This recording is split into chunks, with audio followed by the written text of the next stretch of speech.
Dios les bendiga, queridos hermanos de Teología Paulina. Hoy vamos a estar estudiando una lección interesantísima que se titula El falso evangelio judaizante. Así se titula la lección del día de hoy, el falso evangelio judaizante. Créanme que vamos a estar teniendo una lección preciosa, vamos a estar aprendiendo cosas profundas de la palabra del Señor.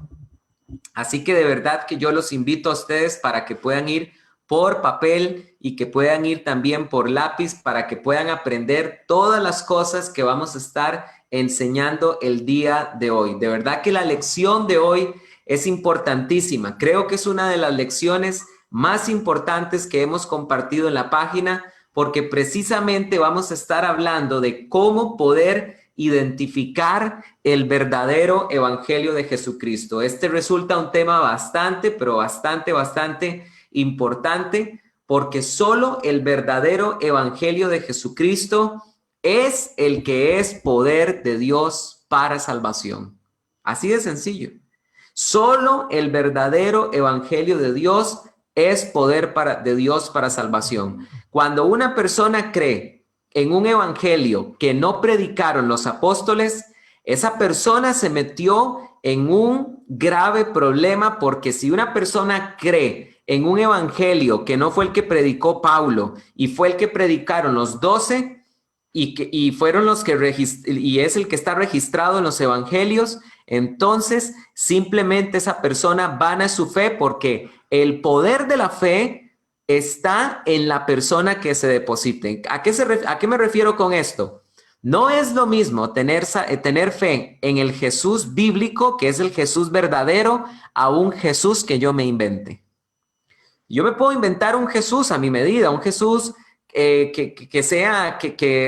me puedo inventar un Jesús como yo quiera, pero solo el verdadero Jesucristo, que es el que predicaron los 12 y Pablo, ese es el único Jesucristo que realmente salva. El Jesús histórico, el Jesús que está en la Biblia, el Jesús que predicaron los apóstoles, ese es el único Jesús que salva. No los falsos cristos que quieran inventar las sectas.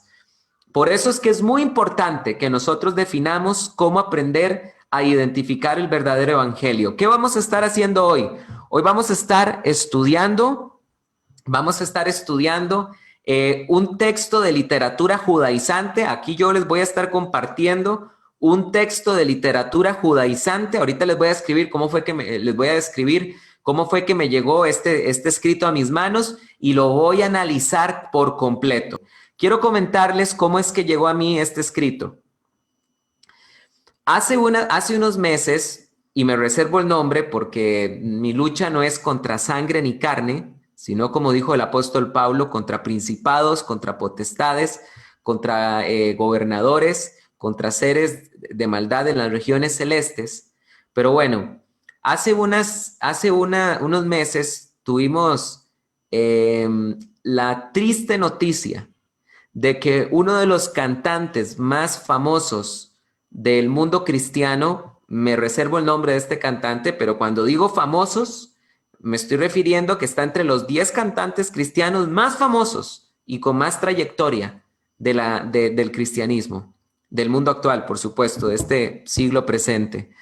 Y surgió la triste noticia de que este cantante que por muchos años militó entre el judaísmo, se añade a las sectas judaizantes. Y ahí estuvo sacando un video, ¿verdad?, con otro judaizante famoso, hablando de que ahora está en las mal llamadas raíces hebreas. Y entonces yo me di a la tarea de invitarlo a un debate, y esta persona aceptó, me escribió por correo que aceptaba mi debate, pero cuando hablé con esa persona por WhatsApp, tuve el sinsabor de que no era verdad que quería aceptar el debate. Al final, esta persona me puso un montón de pretextos para no debatir, y al final me mandó 3 PDF, me mandó 3 documentos en PDF donde supuestamente me estaba enviando a estudiar. Entonces, bueno, a mí me llamó muchísimo la atención de que una persona que se supone que tiene tanta trayectoria en el cristianismo, ¿cómo es posible que un cantante que pueda tener tanta trayectoria en el cristianismo y que todas las iglesias evangélicas prácticamente estaban tocando su música, cómo es posible que una persona de este tipo caiga en una secta judaizante? Entonces yo me di a la tarea de leer lo que me pidió que leyera. Y quiero decirles algo, y ahorita voy a abrir el documento para que ustedes lo puedan ver. Quedé completamente decepcionado de la literatura que me envió. Yo cuando él me dijo que tenía que leer, informarme bien, yo dije, bueno, vamos a ser humildes, vamos a ver qué es lo que esta persona tiene que quiere que yo lea. Yo me imaginé un documento con erudición, me imaginé un documento bien elaborado. Y para mi sorpresa, realmente la persona que pueda creer en lo que este documento dice, realmente lo que me demuestra es que sus bases cristianas son patéticas, paupérrimas. Vuelvo a repetir, no voy a decir cuál es el nombre del cantante, pero sí les digo que está entre los 10 cantantes de más peso del cristianismo de este siglo. Y cuando yo leí este documento, me quedé asustado de cómo una persona puede abandonar el verdadero evangelio de Jesucristo por leer esta basura de literatura, porque no tiene otro nombre, basura de literatura.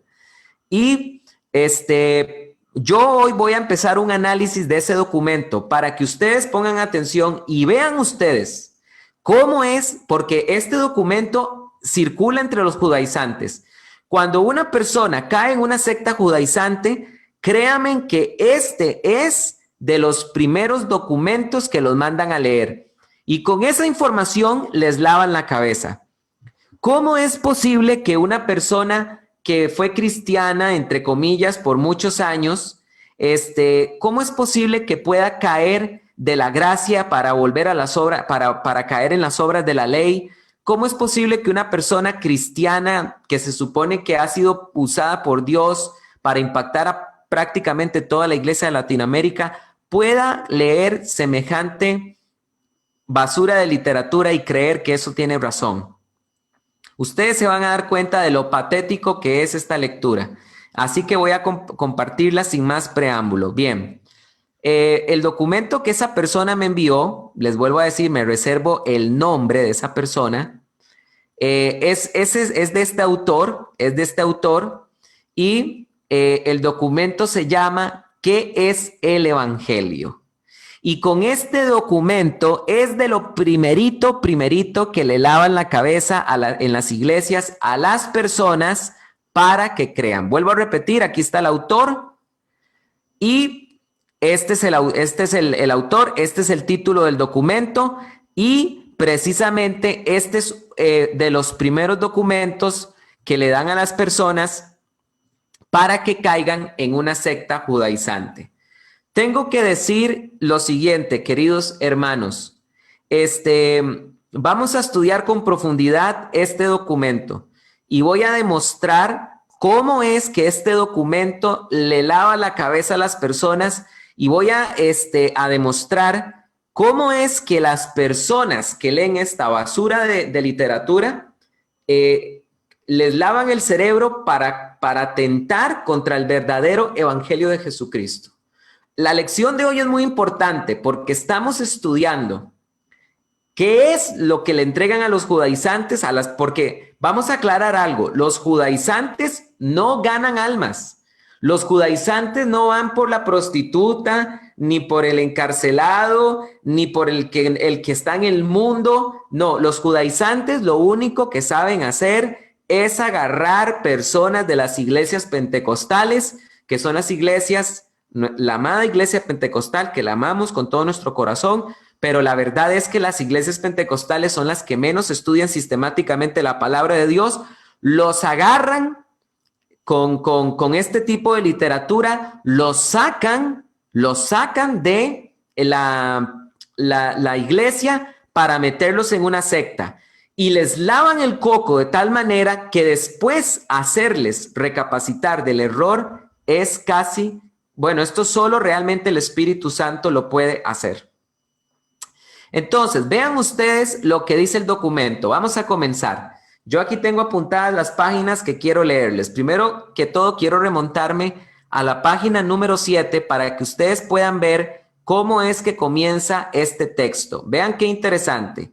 Esto que estoy a punto de leer es un argumento muy, pero muy típico entre judaizantes, porque todos hablan como cotorras, ¿verdad? Todos repiten el mismo tema, lo cual demuestra que no han llegado a la conclusión a la que llegan por estudio sistemático por sí mismos, han llegado a ese punto. No, es que leen esta basura de literatura y entonces empiezan a repetir como cotorras. Y por eso es que esta introducción que estoy a punto de leer, cuando ustedes busquen en YouTube la enseñanza de Stalin, Jim Stalin creo que es el de Pasión por la Verdad, van a ver que él comienza con este mismo argumento.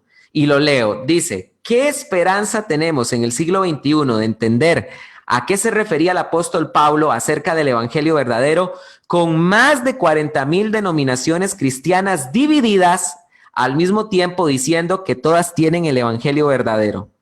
No te desanimes, hoy en el siglo XXI tenemos más esperanza que nunca para regresar al evangelio verdadero. Hoy tenemos acceso a más información que nunca para descubrir el mensaje original de Jesucristo y de sus apóstoles. Hoy tenemos acceso a los mejores historiadores, los mejores comentarios bíblicos, como podemos viajar al lugar de los hechos, podemos consultar gratuitamente a través de internet, diccionarios de los lenguajes originales de la Biblia, etcétera. Bueno, en primer lugar, vean lo que el texto está diciendo. A pura entrada, el texto está diciendo, es una crítica al cristianismo. Y la crítica que tienen para el cristianismo es la siguiente. Hay más de 41,000 denominaciones cristianas que todas dicen tener el verdadero evangelio de Jesucristo. Y esa es una crítica al cristianismo. Es una famosa crítica judaizante contra las iglesias cristianas. Y en primer lugar, quiero responder lo siguiente. Ok, ¿y acaso las sectas judaizantes son una en doctrina? No, en lo más mínimo. No son una en doctrina. Ustedes pueden encontrar que cuentos judaizantes hay de todo tipo, de verdad que sí, de todo tipo. Ustedes van a encontrar desde judaizantes como los de la secta Gozo y Paz de México, que no pueden ver pasar un bendito eclipse, ¿verdad? O un cometa no puede pasar por el planeta porque ya están haciendo recta final 755, ¿verdad? Y dicen que ya para el 2028 Cristo tiene que venir. A como encontramos judaizantes que usan kipá, ¿verdad? Y otros no usan kipá, y unos dicen que no hay problema si dices Jesús, y otros dicen que no hay problema, que decir Yeshua, hay que decir Yeshua porque decir Jesús es caballo. Las sectas judaizantes no son una tampoco. No hay unidad en el movimiento de raíces hebreas. Así que criticar al cristianismo porque haya muchísimas denominaciones cristianas es ridículo, porque el mismo problema también ocurre con las denominaciones de las sectas judaizantes. Eso para empezar. Ahora, en segundo lugar, otra cosa que es muy importante, y es que mencionemos lo siguiente. Pongan mucha, pero mucha atención. El texto, vean ustedes que el texto dice lo siguiente, y comparto otra vez, aquí es donde los judaizantes se quieren centrar. Dice que cómo podemos saber a qué se refería Pablo con el verdadero evangelio.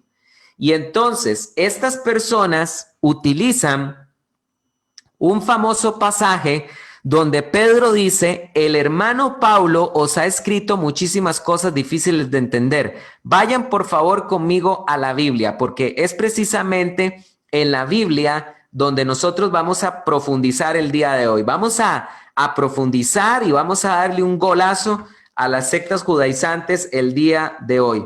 Vayan conmigo por favor para que ustedes puedan ver cómo es que las sectas judaizantes nos intentan decir que lo que evidentemente Pablo escribió en Gálatas, de que ya no estamos bajo la ley y que todos los que están bajo la ley están bajo maldición, Gálatas capítulo 3, porque escrito está, maldito todo aquel que no persevere en las obras de esta ley. Deuteronomio capítulo 27, versículo 26. Los judaizantes nos quieren decir que todo lo que está bien claro que escribió Pablo contra los judaizantes en Gálatas y todo ese montón de declaraciones de Pablo de que estamos en la gracia y no bajo la ley, los judaizantes nos quieren decir, no, es que la gente malinterpreta a Pablo. Y se agarran de aquí cuando escribe el apóstol Pedro lo siguiente, en segunda de Pedro capítulo 3, versículo 15. Dice así, primer pasaje que tenemos que estudiar. Segunda de Pedro, capítulo 3, versículo número 15. Dice lo siguiente. Considerad la paciencia de nuestro Señor como salvación, como también nuestro amado hermano Pablo os escribió, según la sabiduría que le fue dada. Como también habla de esto en todas las epístolas, en las cuales hay algunas cosas difíciles de entender que los indoctos e inconstantes torcerán, como también las otras escrituras para su propia perdición. Este es el primer pasaje que los judaizantes utilizan para poder decir lo que Pablo dijo con toda claridad en sus cartas. No es como ustedes creen, porque es que Pedro dijo que Pablo escribió cosas muy difíciles de entender. No. Vamos a hacer una aclaración. Pablo en la Biblia está más que claro qué fueron aquellas cosas difíciles de entender para los indoctos. Ojo, para los indoctos, en la Biblia está claro cuáles eran esas cosas difíciles de entender para los indoctos que ellos torcían. El mismo Pablo lo aclara y también el apóstol Jacobo lo aclara. Vamos, por favor, a Romanos. Pablo va a explicar qué era en aquel asunto que los indoctos querían torcer su pensamiento. Así que cuando ustedes escuchen que una insinuación judaizante de que lo que Pablo nunca quiso decir era que los gentiles no tienen que guardar Torah, escúchenme, está bien claro en las cartas de Pablo que los gentiles no tienen que guardar Torah. Y cuando me refiero a Torah, no me estoy refiriendo a cuestiones morales como no robarás, no fornicarás, ni nada de esas cosas, porque Pablo fue muy claro en Romanos capítulo número 6. ¿Pecaremos para que la gracia abunde? De ninguna manera. De ninguna manera. Aquí no estamos hablando de temas morales. Estamos hablando de temas litúrgicos, de temas festivos, de temas dietéticos, de temas ceremoniales. Y es claro en las cartas de Pablo que Pablo se opuso a que esto se hiciera con los gentiles. Por eso es que Pablo se opuso cuando quisieron circuncidar al gentil Tito. Lee Gálatas capítulo 2. Cuando Pablo iba con Tito y Tito estaba incircuncidado, los judaizantes lo quisieron obligar a circuncidarse. ¿Y qué dice Pablo? Que no se sometieron jamás a ellos para que no les robaran la libertad que tenían en Cristo Jesús. Entonces, cuando estamos hablando de temas litúrgicos, Pablo fue bien claro en ese aspecto con respecto a los gentiles. Pablo también dijo en Colosenses capítulo 2, 16 y 17, que nadie os juzgue en bebidas, en comidas, en novilunios, ni en días de reposo. Nadie os juzgue. Y ahora, sabemos que los judaizantes dicen que estas comidas y bebidas y novilunios y días de reposo eran cuestiones del paganismo. No, señores, no era cuestiones del paganismo, porque el versículo 17 dice cosas que eran sombra de lo que había de venir.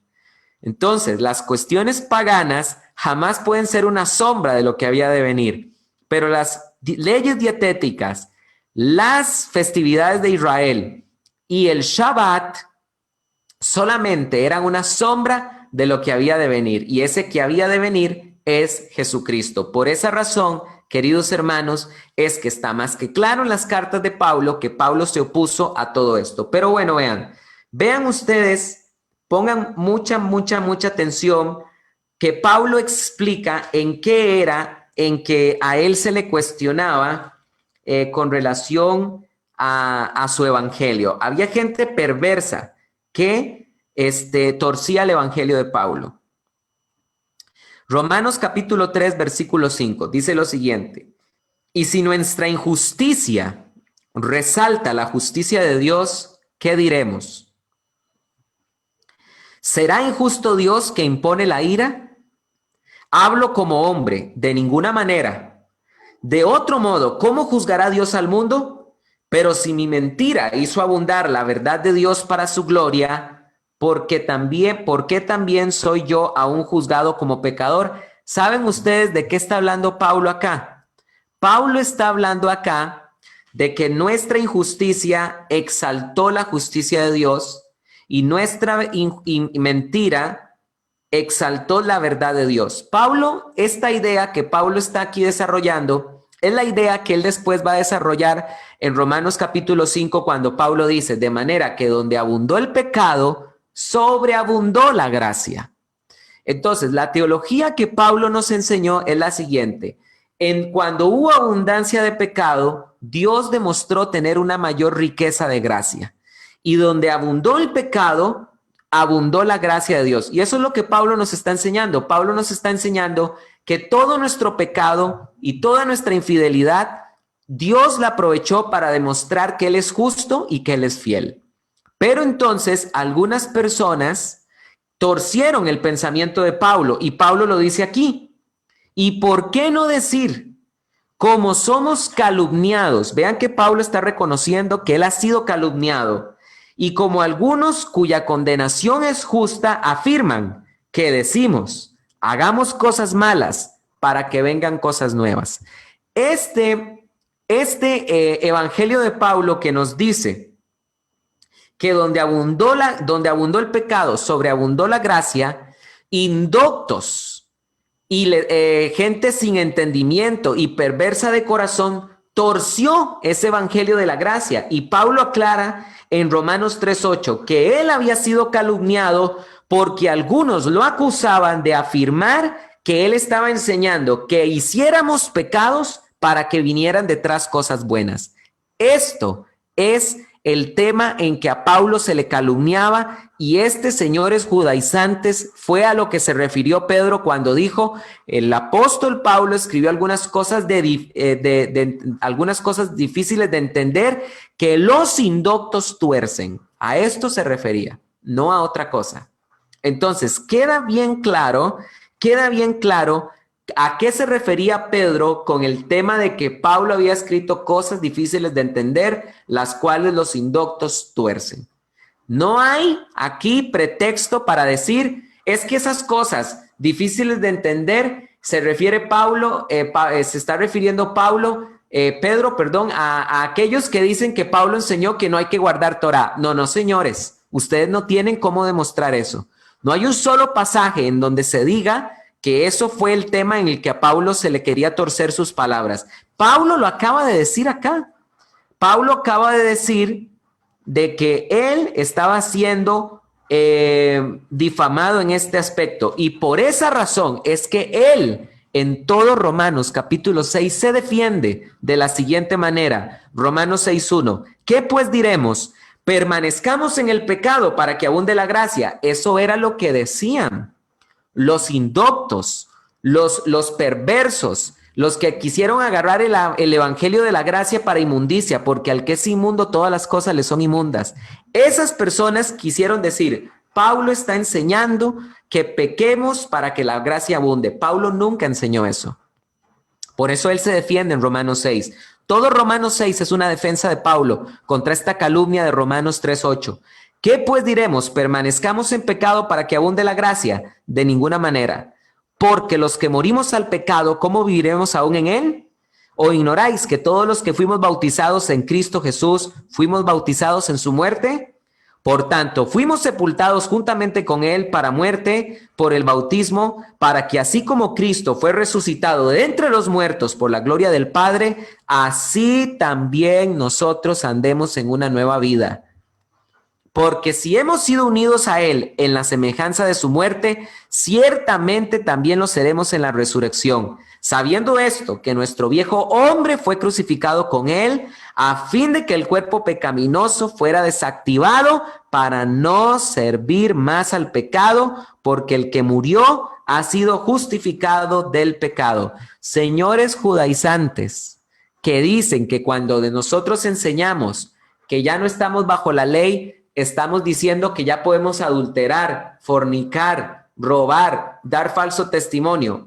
Arranca Romanos capítulo 6, que nos explica que el que ha muerto en Cristo Jesús ha resucitado en Cristo Jesús para una nueva vida y nos enseña que nuestro cuerpo pecaminoso ha sido desactivado para que ahora vivamos una nueva vida en Cristo Jesús. Señores judaizantes, nosotros no necesitamos la ley de Moisés para saber que no tenemos que fornicar, adulterar y robar, porque Cristo tomó el lugar de la ley.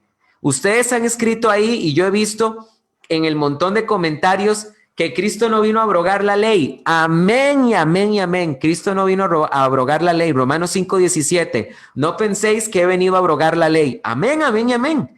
Cristo subrogó la ley, que es diferente, que significa Él tomó el lugar de la ley. Y eso no lo digo yo, eso lo dice el apóstol de los gentiles.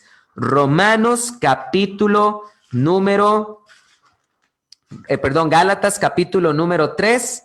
Arráncalo si no te gusta, arráncalo y ve y agárrate con Pablo. Pero Pablo escribió lo siguiente. Romanos capítulo 3, versículo 19. ¿Para qué entonces la ley? Fue añadida por causa de las transgresiones hasta que viniera la simiente a la cual ha sido hecha la promesa. Hasta que viniera la simiente. Hasta que viniera la simiente. La ley fue añadida por causa de las transgresiones hasta que viniera la simiente. Versículo 23. Pero antes de que viniera la fe, estábamos confinados, encerrados bajo la ley. La fe que iba bajo la ley hasta que la fe iba a ser revelada. Vean ustedes que está hablando de la ley de Moisés, porque dice, de manera que la ley ha sido nuestro tutor hasta Cristo. Esta ley que se está hablando acá no es una ley oral, como a ustedes les encanta decir, señores judaizantes. Cada vez que Pablo dice que no estamos bajo la ley, ustedes dicen, se está refiriendo a las leyes orales. No, no, señor. Se está refiriendo a la ley de Moisés, porque solo la ley de Moisés pudo ser nuestro tutor hasta Cristo. Romanos 3:24, de manera que la ley ha sido nuestro tutor hasta Cristo, para que por medio de la fe fuéramos declarados justos. Y una vez que llegó la fe, ya no estamos bajo tutor. Ya no estamos bajo tutor. Cristo no abrogó la ley. Cristo subrogó la ley. Él tomó el lugar de la ley. La ley era un tutor hasta que viniera la fe y hasta que viniera la simiente, que es Cristo. Ya vino el tutor, ya vino el verdadero pedagogo, Cristo Jesús. Él tomó el lugar de la ley. Y es por eso que cuando nosotros decimos que no estamos bajo la ley, no fornicamos, ni adulteramos, ni hacemos lo que nos da la gana. Romanos capítulo 6, porque hemos muerto al pecado para resucitar en una nueva vida para Cristo, y nuestro cuerpo pecaminoso ha sido desactivado para vivir en una nueva vida en Cristo. Ese es el evangelio verdadero, señores judaizantes, que ustedes no entienden. Ese es el verdadero evangelio de la gracia, el evangelio del apóstol Pablo. ¿Ok? Pero sigamos con la lectura para que ustedes se asusten de verdad de las payasadas que dice este texto. De verdad que si ustedes se van a asustar. Ahora vamos a ir a la página número 9 para que ustedes vean lo que este texto dice. Pongan muchísimo atención, por favor, pongan muchísima atención. Vean ustedes lo que la gente lee. La gente nunca estudió la Biblia y le llega este texto y te lo comes enterito. Porque toda persona judaizante se convirtió en judaizante porque nunca estudió sistemáticamente Romanos, Gálatas y Hebreos. Pero si tú hubieras estudiado como tiene que ser inductivamente, con decencia, si tú hubieras estudiado con decencia Gálatas, Romanos y Hebreos, cuando te llega esta basura de literatura, te darías cuenta que es herética. Vean lo que dice la Biblia en la introducción. Dice, antes de restaurar la palabra evangelio en su contexto histórico, considero esencial hacer la siguiente aclaración con respecto a las palabras de la Biblia. Tenemos que reconocer que la audiencia o los destinatarios a quienes se dirigieron los textos sagrados vivieron en una cultura bastante diferente a la cultura occidental del siglo XXI en la que vivimos. Por lo tanto, si hemos de entender dicho mensaje tal como fue transmitido por sus autores originales, es necesario tener el sentido común y en muchos casos la humildad para reaprender conceptos bíblicos que nos han transmitido con la influencia religiosa posterior a la época de su transmisión. Tal es el caso de la palabra evangelio en cuanto la escuchamos en nuestra época. Pensamos que se refiere al mensaje cristiano del Nuevo Testamento. Sin embargo, el Nuevo Testamento, como lo tenemos, está escrito ahora, ni siquiera existía cuando Jesús y los apóstoles mencionaron la palabra evangelio. Si el evangelio de Marcos fue el primer texto del Nuevo Testamento en escribirse, ¿por qué dice lo siguiente? Marcos capítulo 1, 14 y 15. Después de que Juan fue encarcelado, Jesús vino a Galilea predicando el evangelio del reino, diciendo: el tiempo se ha cumplido y el reino de Dios se ha acercado. Arrepentidos y creed en el evangelio. Si Jesús está mencionando la importancia de arrepentirse y creer en el evangelio, ¿no es obvio que el concepto del evangelio era algo anterior al tiempo de Jesús? ¿No es obvio que él sabía que quienes le escuchaban sabían a qué se refería al decir arrepentidos y creed en el evangelio? De hecho, la palabra arrepentimiento en el contexto hebreo significa retornar. Así que Jesús, al decir arrepentidos y creed en el evangelio, en esencia está diciendo retornen al evangelio. Por consiguiente, el evangelio ya se conocía antes de Jesús. Una prueba contundente al respecto. Pongan mucha atención a la barbaridad que se está diciendo. Y voy a hablar con mucha autoridad, porque lo dijo el apóstol Pablo, no lo dije yo. Decimos solemnemente que toda aquella persona que predique y enseñe un evangelio diferente al que Pablo predicó, sea anatema. Sea anatema. Pablo lo dijo bien claro. Gálatas capítulo número 1.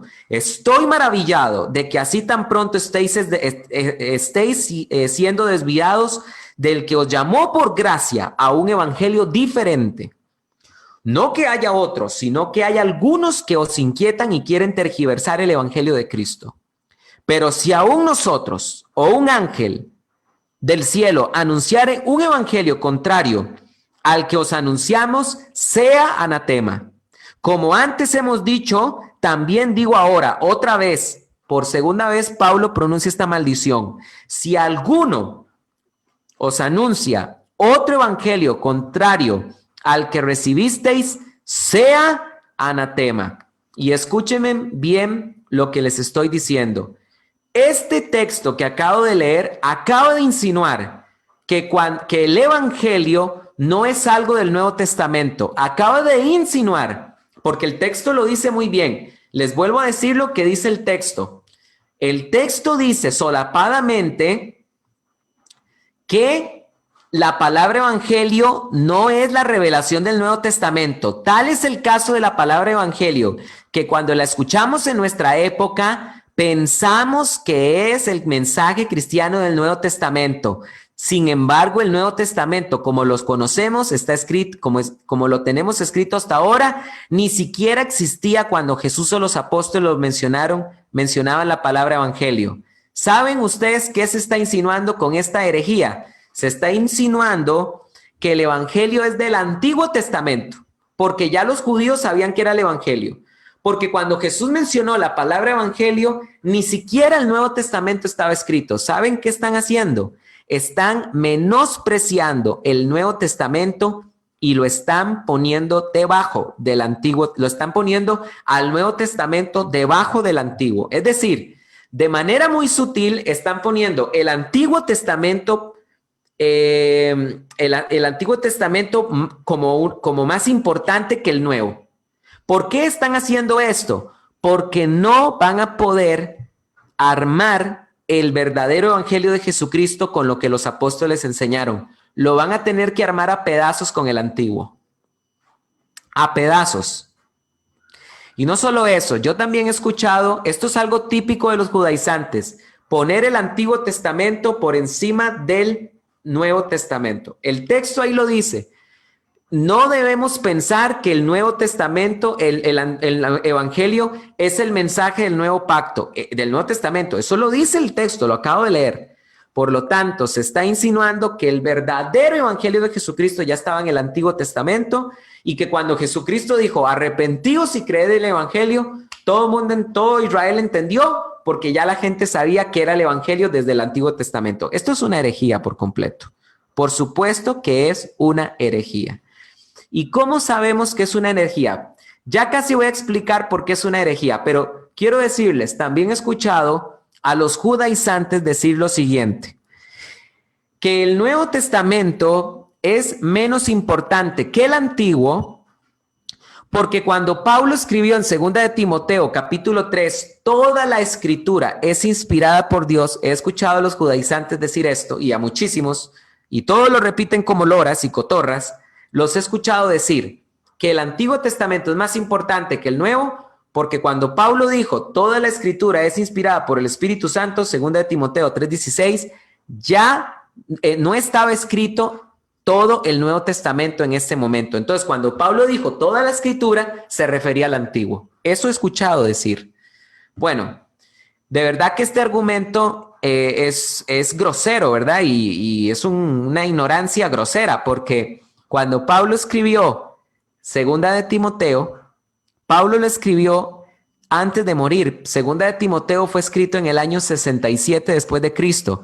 Y ya prácticamente todo el Nuevo Testamento había sido escrito. Ya habían sido escritos los 4 evangelios, las 13 cartas de Pablo, ya había sido escrito Hebreos, Primera y Segunda de Pedro, ya había sido escrito Jacobo y Judas, y lo único que no había sido escrito hasta ese momento eran 4 escritos. Las 3 cartas juaninas, el Apocalipsis, 5 escritos, y el Evangelio de Juan.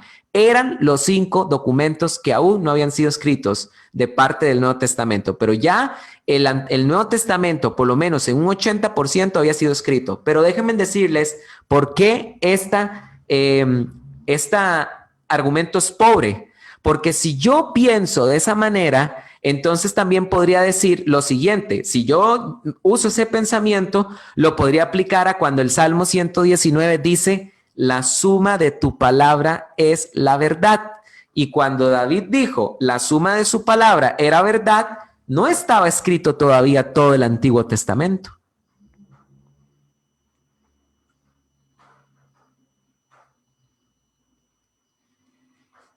¿Se dan cuenta de lo absurdo? Si yo digo que 2 de Timoteo 3:16, cuando dice toda la palabra de Dios es inspirada, solo se puede referir a la que fue escrita antes, porque todavía el Nuevo Testamento no había sido escrito, entonces con ese mismo sistema de pensamiento, tengo que decir que todo lo que fue escrito después de los Salmos no es palabra de Dios, porque cuando David dijo la suma de tu palabra es la verdad, no había sido escrito Nehemías, no había sido escrito, es más, no había sido escrito prácticamente la mayoría del Antiguo Testamento. No había sido escrito ningún libro profético. No había sido escrito ni Primera ni Segunda de Reyes. No había sido escrito Crónicas, Esdras, ni Nehemías, ni Esther, ni Ageo, ni Zacarías, ni Malaquías. No había sido escrito un montón de cosas, por el amor de Dios. No habían sido escritos los textos de Salomón. ¿Se dan cuenta ustedes la estupidez tan grande que es decir semejante cosa? Perdónenme que use esta palabra, pero es que de verdad la cabeza es para pensar, no para decir estupideces. Por el amor de Dios, ¿cómo alguien puede decir que el Nuevo Testamento no es palabra de Dios? Porque Pablo, cuando dijo toda la palabra de Dios es inspirada por Dios, no había sido escrito todo el Nuevo Testamento. ¿Por Dios? ¿Por el amor de Dios? El texto está insinuando que Israel ya conocía el Evangelio en el Antiguo Testamento, porque cuando Pablo dijo arrepentíos y creed en el Evangelio, si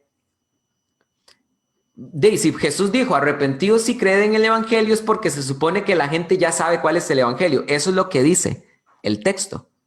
Pero antes de refutar esta tontera, voy a terminar de leer el texto. Entonces, después vienen aquí unos paupérrimos paupérrimos argumentos. Tratan de poner otras pruebas. Entonces mencionan Hebreos 3 del 16 al 4 y 2 cuando dice, vean lo que dice, otras supuestas pruebas de que el evangelio ya estaba en el Antiguo Testamento. Dice así el texto, dice, Hebreos 3, 16, 4 y 2, dice, ¿quiénes fueron los que habiendo oído le provocaron? ¿No fueron todos los que salieron de Egipto por mano de Moisés? ¿Y con quiénes estuvo él disgustado 40 años? ¿No fue con los que pecaron, cuyos cuerpos cayeron en el desierto? Por supuesto que se está hablando de la generación de Josué, ¿verdad? Y Moisés. ¿Y a quienes juró que no entrarían en su reposo, sino a aquellos que le desobedecieron? Y vemos que no pudieron entrar a causa de incredulidad. Temamos, pues, que no sea que permaneciendo aún la promesa de entrar en su reposo, algunos de vosotros parezcan no haberlo alcanzado. Porque también a nosotros se nos ha anunciado la buena noticia como a ellos, pero no les aprovechó el oír la palabra por no ir acompañada de fe en los que la oyeron. La insinuación de este texto es que el evangelio ya estaba en el Antiguo Testamento porque el autor de Hebreos está diciendo que la generación del desierto también le fue anunciada la buena palabra, la buena noticia. Eso están insinuando, pero ya ahorita vamos a explicar por qué esto es una tontera.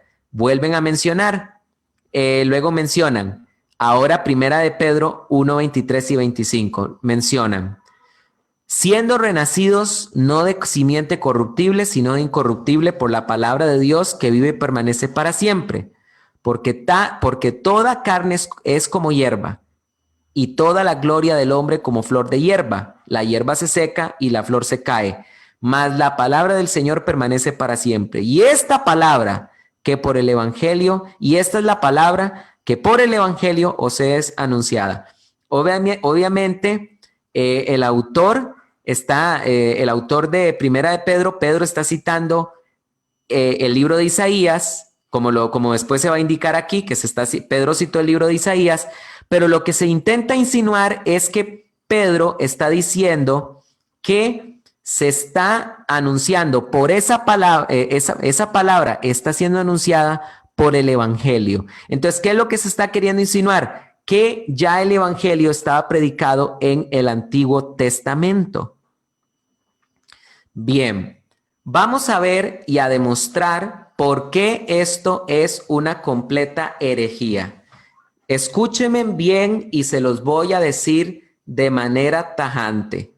El evangelio no estaba en el Antiguo Testamento. Esta es una herejía que quiere que echemos por el basurero el Nuevo Testamento, y la razón por la que no quieren decir que el evangelio está en el Nuevo Testamento, sino en el Antiguo, es porque es muy sencillo.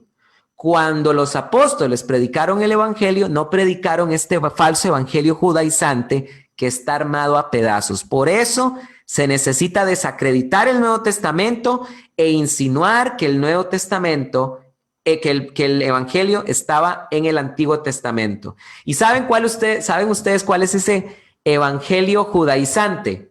Pues el encuentro de las dos casas, el encuentro de casa de Judá y casa de Israel. Porque cuando usted lee el Nuevo Testamento, usted ya no encuentra esa jerga del Antiguo que habla de casa de Israel y casa de Judá. Ya usted no encuentra eso. Ahora en el Nuevo Testamento usted solo encuentra que se habla de casa de Israel. Qué curioso, ¿no? Entonces, como ya no se habla de casa de Judá y casa de Israel, ni nada de ese cuentazo, el encuentro de las dos casas, hay que armar el evangelio a pedazos con el Antiguo Testamento. Pero voy a demostrarles por qué es una herejía. Voy a demostrar por qué es una herejía decir que el evangelio estuvo predicado desde el Antiguo Testamento. Bien, en primer lugar, vamos a aclarar una cosa. La palabra griega, pongan atención, la palabra griega que se utiliza para referirse al evangelio en griego es la palabra griega evangelion. Y esta palabra griega, evangelion, se traduce buenas noticias, ¿ok? Ahora, pónganme mucha atención. Esta palabra evangelion cada vez que en el Antiguo Testamento, en el hebreo, se usa la palabra hebrea basar, que son 3 letras hebreas, bet, sim y resh, cada vez que aparecen estas 3 palabras hebreas, bet, sim y resh, que se pronuncia basar, cada vez que la palabra basar se use en el Antiguo Testamento, la Biblia Septuaginta, que es la traducción griega del Antiguo Testamento, siempre va a utilizar la palabra griega evangelion. ¿Me escucharon bien? Por ejemplo, cuando Isaías 61:1 dice, el Espíritu de Adonai está sobre mí por cuanto me ha ungido, me ha enviado a predicar basar, buenas noticias, en el hebreo, basar, que se traduce al español buenas noticias. En la Septuaginta, cuando se va a traducir del hebreo al griego, basar siempre es utilizado por la palabra griega evangelion, ¿ok? Entonces, ¿por qué estoy mencionando esto? Porque tenemos que aprender que cada vez que en la Biblia se menciona la palabra evangelion, no precisamente se está refiriendo al evangelio de Jesucristo. Y esto lo voy a demostrar. Lo voy a demostrar de la siguiente manera. Estos textos que leímos de Primera de Pedro y de Hebreos, donde los judaizantes, en el texto que acabo de leer, donde el autor de Hebreos estaba diciendo que la generación que cayó en el desierto no entró al reposo porque no obedecieron a la buena noticia, o cuando Primera de Pedro está hablando de que séquese la hierba, marchítese la flor, y cuando Pedro dice, esta palabra os es anunciada por el evangelio, cada vez que aparezca la palabra evangelion en el Nuevo Testamento, hay que entenderla en su contexto, porque no siempre se va a referir al al evangelio de Jesucristo. Y la mejor evidencia que les puedo mencionar se encuentra específicamente en Primera de Samuel, capítulo 31, versículo 9. Vamos por favor a Primera de Samuel, capítulo 30.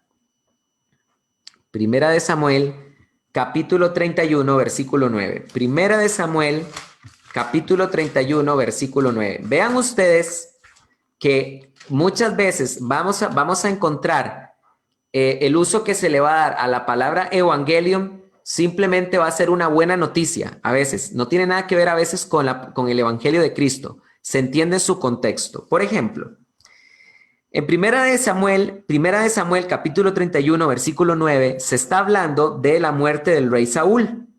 Voy a leer desde el 6 para que entendamos su contexto. Dice así: y aquel día pues murió Saúl con sus 3 hijos, su escudero y todos sus hombres juntamente con él.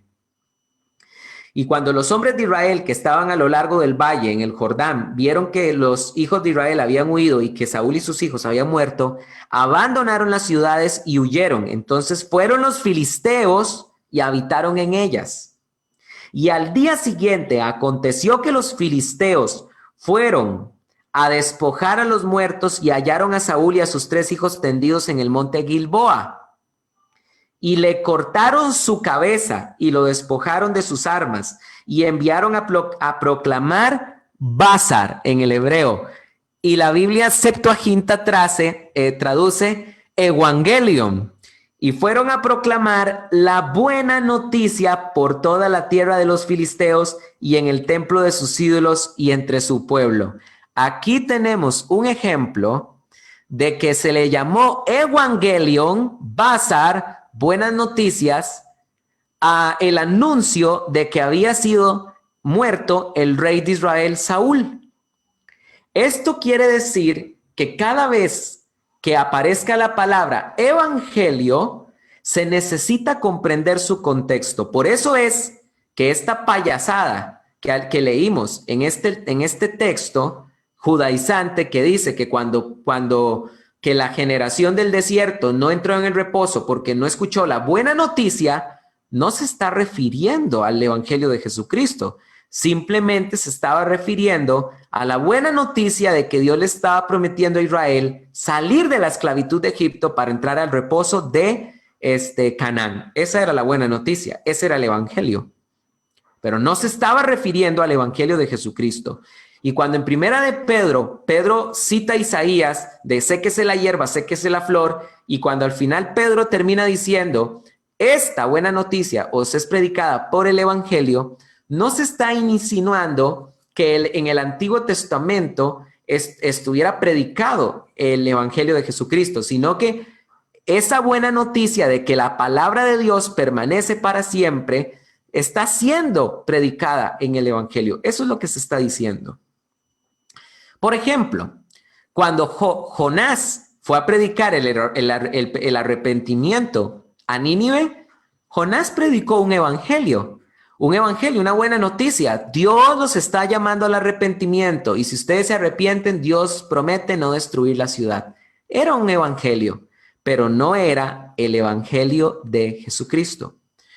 Entonces, para terminar, queridos santos de Dios, permítanme decirles que el evangelio de Jesucristo no está predicado en el Antiguo Testamento. El evangelio de Jesucristo está prometido en el Antiguo Testamento, que es muy diferente. ¿Me oyeron la diferencia? El evangelio de Jesucristo no está en el Antiguo Testamento. El evangelio de Jesucristo está en el Nuevo Testamento. Quede bien claro.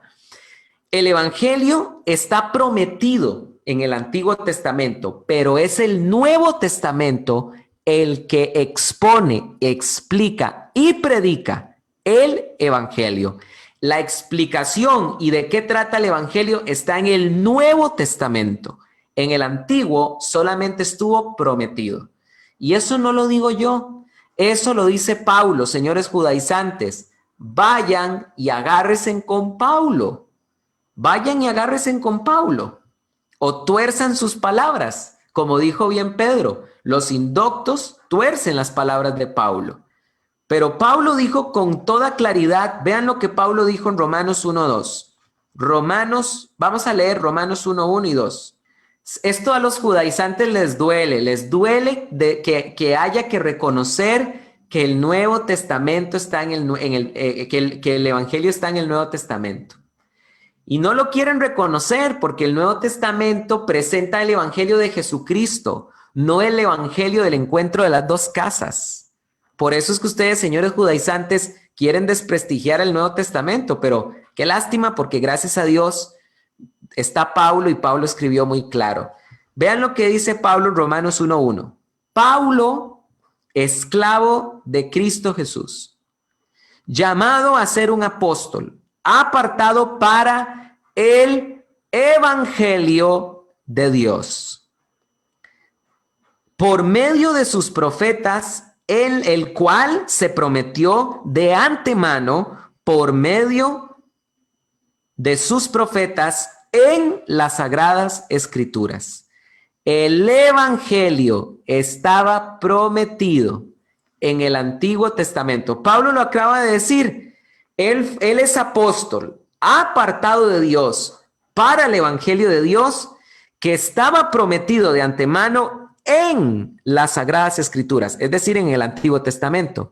Pero Pablo nunca dijo que estaba explicado en el Antiguo Testamento, estaba prometido en el Antiguo Testamento.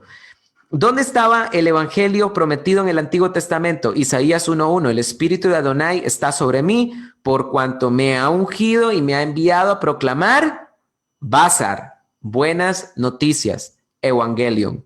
O también podemos encontrar una referencia de una profecía de que había un evangelio por venir en Isaías 52:7. Ahí también se anuncia que vendrá un evangelio, pero no se explica el evangelio. Pablo dijo que el evangelio estaba prometido en las Sagradas Escrituras. Bien, ahora vean lo que dice Marcos capítulo 1, versículo 1. Marcos capítulo 1, versículo 1. ustedes que quieren decir que el evangelio ya estaba prometido en el Antiguo Testamento, arráncale también Marcos capítulo 1 y 1. Arráncalo de tu Biblia, así, arráncalo. Y ya no tienes problemas. Porque vean cómo comienza Marcos 1:1. Principio del evangelio de Jesucristo. Principio del evangelio de Jesucristo. Ah, mira, pero no es que el evangelio estaba prometido en el Antiguo Testamento.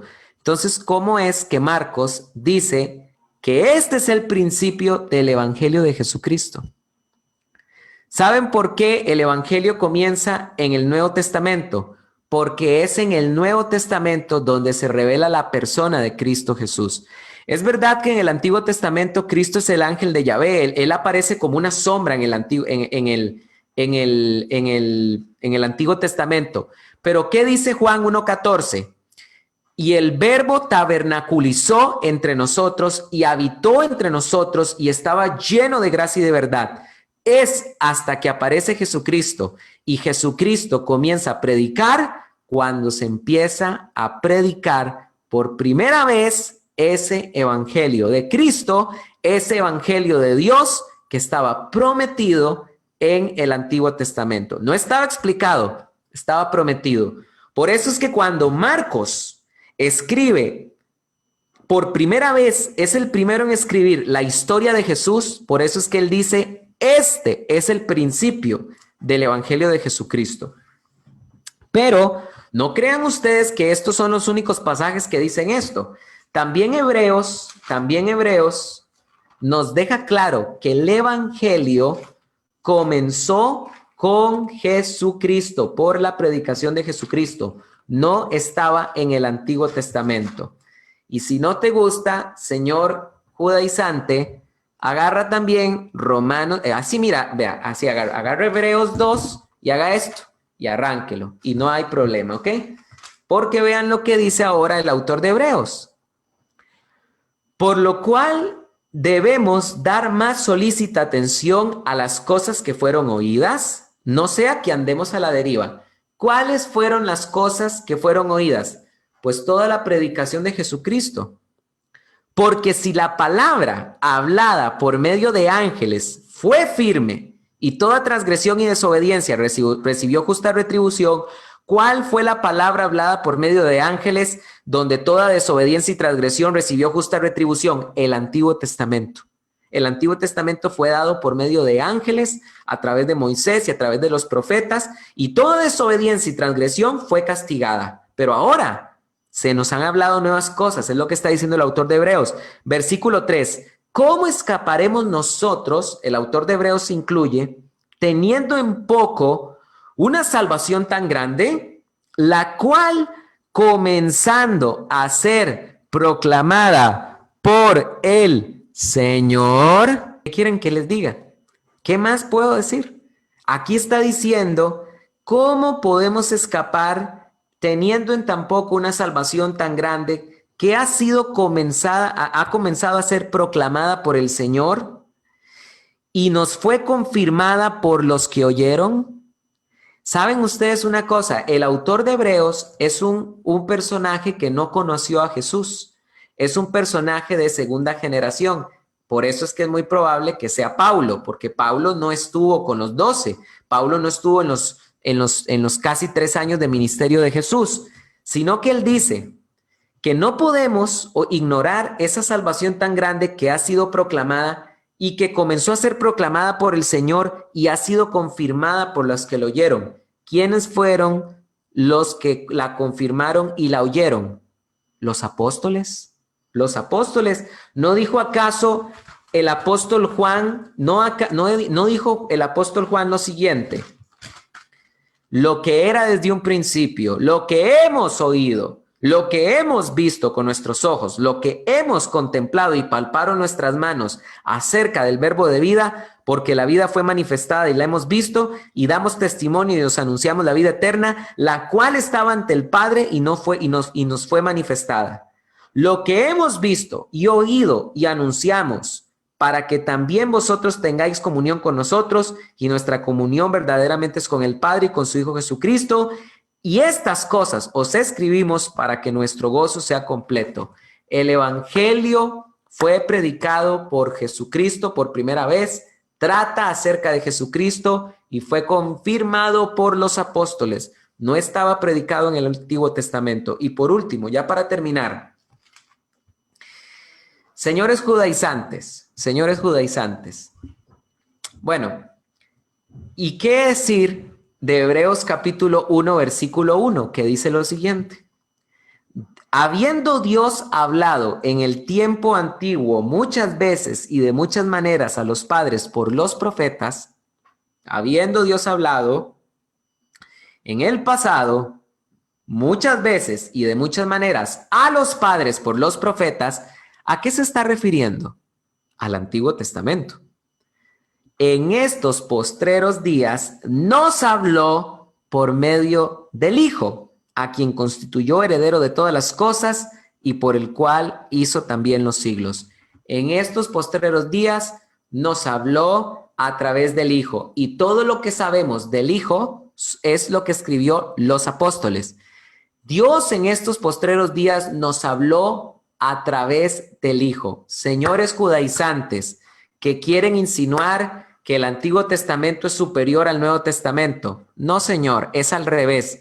El Nuevo Testamento es superior al Antiguo Testamento porque en el Antiguo Testamento Dios habló a los padres a través de los profetas, pero en este tiempo Dios nos habló a través del Hijo. Quiere decir que el mediador es superior. El mediador del Antiguo Testamento es inferior al nuevo mediador del Nuevo Testamento. Y no lo dije yo, lo dijo Pedro. Porque el mismo Pedro nos dice que las cosas, lo acabo de leer, que las cosas que fueron escritas en el pasado fue por medio de ángeles, pero ahora esta nueva noticia nos ha sido comenzada a ser revelada por la proclamación del Señor. El Nuevo Testamento tiene una superioridad sobre el Antiguo. ¿Por qué razón? Porque es mejor el mediador, tiene mejores promesas y un mejor pacto. Y es por esa razón que el apóstol Juan, y ya termino con este pasaje y con esto me despido, es por eso que este pasaje, con toda naturalidad, el apóstol Juan escribió lo siguiente. Dice, y el Logos, estoy leyendo Juan 1:14, y el Logos se hizo carne y tabernaculizó entre nosotros, y contemplamos su gloria como el unigénito del Padre, lleno de gracia y de verdad. Juan testifica acerca de él y ha clamado diciendo, este es aquel a quien dije, el que viene después de mí es antes de mí, porque era primero que yo. De su plenitud todos recibimos gracia tras gracia, porque la ley fue dada por medio de Moisés. La gracia y la verdad se hicieron realidad por medio de Jesucristo. La ley vino por Moisés. La gracia y la verdad se hicieron realidad por medio de Jesucristo. El Nuevo Testamento es superior al Antiguo porque presenta a Jesucristo. Y si ustedes no están de acuerdo, qué pena, porque toda aquella persona que realmente cree en el verdadero evangelio pone a Cristo Jesús en el centro. No a Israel, no a la ley, no a la Torá. El centro del evangelio es Jesucristo, no Israel, no la Torá. Queridos hermanos, aprendamos esta gran verdad. Esta basura de lectura que leí yo de este libro judaizante hizo que uno de los cantantes cristianos más famosos de este siglo pasara de la gracia a las obras de la ley. Lo que quiere decir también que estamos en una situación crítica, Porque ¿cómo es posible que se supone que alguien que tiene cierta reputación en las cosas del Señor lee esto y se lo traga? ¿Saben por qué? Porque en las iglesias no estamos estudiando el Evangelio de Jesucristo. Señores pastores y maestros que están escuchando esta enseñanza del día de hoy, si ustedes persisten en predicarle a la iglesia doctrina de la prosperidad y no quieren profundizar en explicar sistemáticamente la palabra de Dios, después no se quejen que la gente se vaya a las sectas judaizantes. Toda la responsabilidad también será sobre ustedes, porque ustedes no educaron al pueblo bien y la Biblia dice, mi pueblo perece por falta de conocimiento, y Dios le dijo a los sacerdotes, por cuanto desechaste la ley de tu Dios, yo también me olvidaré de tus hijos. Y por eso es que ahí está tu rebaño yéndose a sectas judaizantes, porque las consecuencias las pagas a mediano y largo plazo, no a corto, a mediano y largo plazo. A corto plazo se te va a llenar la iglesia por predicar de la prosperidad, pero a mediano plazo y largo plazo vendrán los judaizantes y arrasarán tu congregación. Y esto es un juicio de Dios contra la iglesia, definitivamente, por no predicar el verdadero evangelio.